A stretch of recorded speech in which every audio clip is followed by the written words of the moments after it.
अस्सलामुअलैकुम। आज middle east की सिचुएशन और ज्यादा सीरियस हो चुकी है। अमेरिका, इसराइल और ईरान के दरमियान चलने वाली ये जंग अब अपने 15वें दिन में दाखिल हो चुकी है। आज हर गुजरता दिन के साथ नया मिलिट्री डेवलपमेंट सामने आ रहा है। नए हमले रिपोर्ट हो रहे हैं और दुनिया भर में एनर्जी और सिक्योरिटी के हवाले से टेंशन बढ़ती जा रही है। इस जंग का असर सिर्फ मिडिल ईस्ट तक महदूद नहीं रहा। एशिया, यूरोप और दुनिया के बहुत से मुल्क पर इसका सीधा असर पड़ा। Oil supply, gas supply, shipping routes और इंटरनेशनल पॉलिटिक्स सब इस कॉन्फ्लिक्ट की वजह से बदल रहे हैं। सबसे पहली बात करते हैं अमेरिका की मिलिट्री स्ट्रैटेजी की। रिपोर्ट्स के मुताबिक यूनाइटेड स्टेट्स आर्मी ने ईरान के साथ जंग शुरू होने के बाद मिडिल ईस्ट में करीब 10,000 advanced AI powered drones deploy किए हैं। ये ड्रोन्स एक नए डिफेंस सिस्टम का हिस्सा है जिनका नाम मेरोप्स बताया जा रहा है। ये ड्रोन्स एक डिफेंस कंपनी पेरेनियल ऑटोनॉमी ने डेवलप किया है। इस कंपनी को टेक्नोलॉजी वर्ल्ड के एक बहुत बड़े नाम एरिक की बैकिंग भी हासिल है। इन ड्रोन्स का मेन काम एनिमी ड्रोन्स को डिटेक्ट करना और उन्हें हवा में ही डिस्ट्रॉय कर देना है। रिपोर्ट के मुताबिक यह सिस्टम पहले यूक्रेन के बैटलफील्ड में भी यूज किया गया था, जहां इन ड्रोन्स ने रशिया के यूज किए हुए ईरानियन शाहे ड्रोन्स को शूट डाउन करने में काफी बड़ी सक्सेस हासिल की। कुछ रिपोर्ट्स के मुताबिक 1000 से ज्यादा शाहिद ड्रोन्स को इस सिस्टम की मदद से गिराया गया था। अब जब ईरान और अमेरिका के दरमियान जंग तेजी से बढ़ रही है तो अमेरिका ने इसी टेक्नोलॉजी को मिडिल ईस्ट में डिप्लॉय कर दिया है ताकि ईरानियन ड्रोन्स और मिसाइल हमले को रोकने में मदद मिल सके।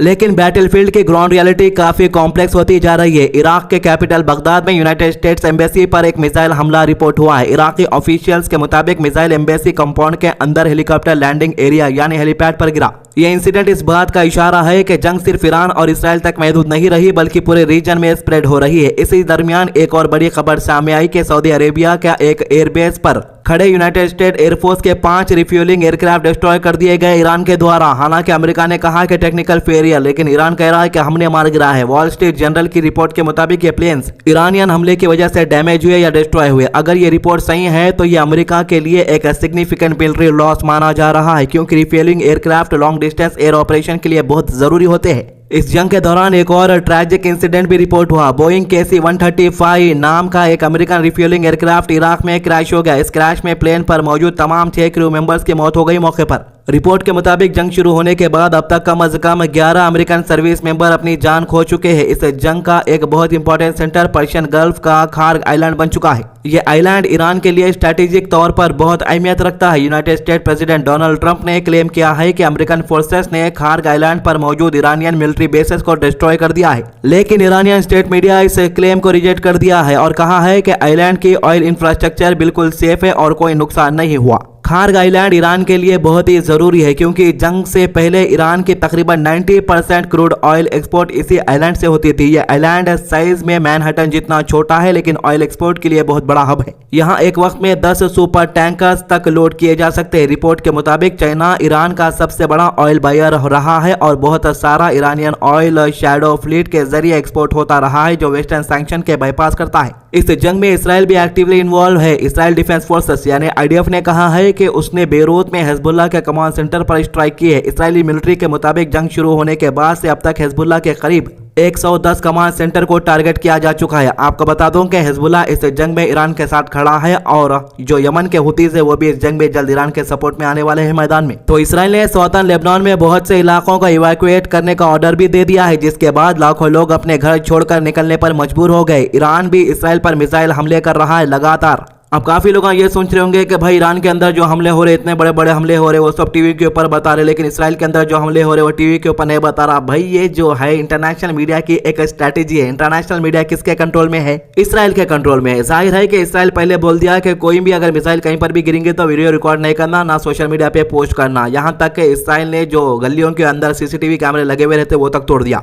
तो सेंट्रल इसराइल के शोहम एरिया में एक ईरानियन मिसाइल रेसिडेंशियल बिल्डिंग पर गिरा जिससे बिल्डिंग की छत उड़ गई। इमरजेंसी टीम्स और Israel home front command damage का जायजा ले रहे थे। इस जंग का असर गल्फ कंट्रीज पर भी पड़ रहा है। बहरीन ने क्लेम किया है कि जंग शुरू होने के बाद से अब तक उसने 124 मिसाइल और 203 ड्रोन इंटरसेप्ट किए हैं। बहरीन में यूनाइटेड स्टेट नेवी का 5th फ्लीट बेस भी है, जिसकी वजह से यह मुल्क ईरानियन टारगेट के लिस्ट में रह सकते हैं। भाई ईरान इससे पहले अरब मुल्कों के ऊपर हमला नहीं करा, लेकिन अचानक अरब मुल्कों के ऊपर ईरान इतना हमला कहीं को कर रहा। तो आपको बता दूं कि ईरान को एक बात अब समझ नहीं आई कि इसराइल के अंदर जो मिसाइल नहीं गिर रहे, इंटरसेप्ट हो रहे थे, उसकी वजह थी अरब के अंदर मौजूद डिफेंस सिस्टम्स। इसकी स्टडी करने के वास्ते ईरान को रशिया रशिया और चाइना वाले सपोर्ट करे और बोले कि इसराइल के अंदर तुम्हारे मिसाइल इसलिए नहीं गिर रहे थे क्योंकि अरब के अंदर जो मिसाइल डिफेंस सिस्टम लगे हुए हैं उसकी मदद से इसराइल के अंदर के मिसाइलों को रोका जा रहा था। तो इसीलिए जो है सबसे पहले ईरान अरब के अंदर लगे हुए मिसाइल डिफेंस सिस्टम को तबाह कर दिया और उसके बाद अब इसराइल के अंदर मिसाइल गिरना शुरू हो गए। तो ईरान के IRGC ने यूनाइटेड अरब इमारात को भी वार्निंग दी है। IRGC का कहना है कि अगर अमेरिका ईरान के ऑयल इंफ्रास्ट्रक्चर को टारगेट करता है तो यूएई में मौजूद अमेरिकन हाइड आउट और मिलिट्री इंस्टॉलेशन लेजिटिमेट टारगेट बन सकते हैं। ईरान ने यूएई के लोगों को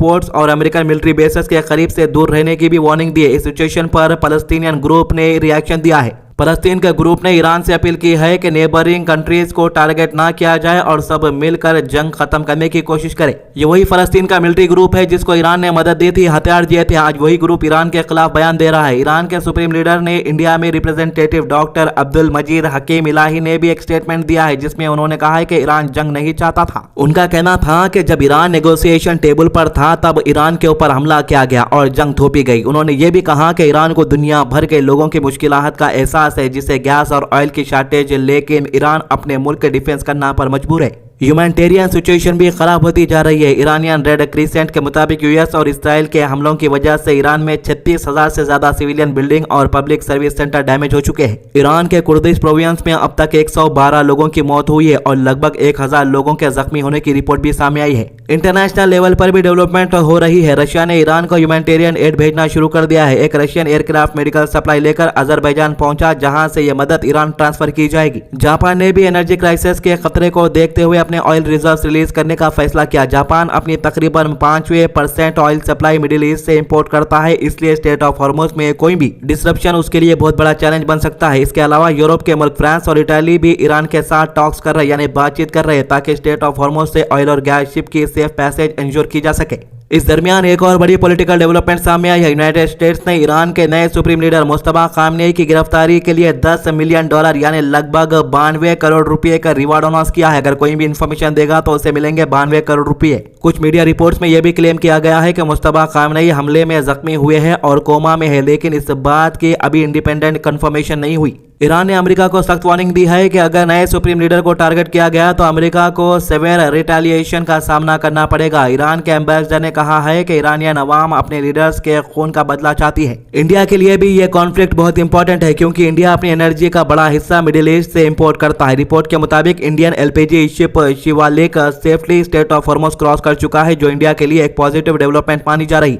इस शिप की कैपेसिटी लगभग 55,000 टन LPG गैस कैरी करने की। ईरान ने इंडिया के 2 और गैस टैंकर्स को भी हॉर्मुज से सेफ पैसेज देने की इजाजत दी है। इंडियन गवर्नमेंट ने भी सिटीजन्स को अश्योर किया है कि पेट्रोल और डीजल की सप्लाई कंट्री में बिल्कुल एडिक्वेट है और लोग पैनिक बाइंग ना करें। इसके साथ ही इंडिया ने कोची पोर्ट पर डॉक किए हुए एक ईरानियन वॉरशिप के नॉन एसेंशियल क्रू मेंबर्स को रिपेट्रिएट भी कर दिया है। रीजन में सिक्योरिटी कंसर्न इतने बढ़ गए हैं कि यूनाइटेड स्टेट ने ओमान में मौजूद अपने नॉन एसेंशियल स्टाफ और उनके फैमिलीज को कंट्री छोड़ने का ऑर्डर दे दिया है। यूनाइटेड अरब इमारात में भी ईद के फायर क्रैकर्स यानी कि पटाखे कैंसिल कर दिए गए हैं और दुबई पार्स और ऐन दुबई जैसे टूरिस्ट अट्रैक्शन टेम्पररी क्लोज कर दिए गए। ईरान का कहना है कि यूएस और इसराइल हमले की वजह से उनके 56 हिस्टोरिकल और कल्चरल साइट्स भी डैमेज हो चुके हैं, जिसमें म्यूजियम्स और पुराने हेरिटेज बिल्डिंग शामिल है। आखिर और बहुत इंटरेस्टिंग डेवलपमेंट यह है कि ईरान ने ऑयल ट्रेड के लिए एक नई कंडीशन रख दी है। रिपोर्ट के मुताबिक ईरान चाह रहा है कि उसके ऑयल डील्स US डॉलर्स के बजाय चाइनीज युआन में किए जाए। अगर यह पॉलिसी इंप्लीमेंट होती है तो यह ग्लोबल ऑयल मार्केट और इंटरनेशनल फाइनेंशियल सिस्टम पर भी बहुत बड़ा इंपैक्ट डाल सकती है।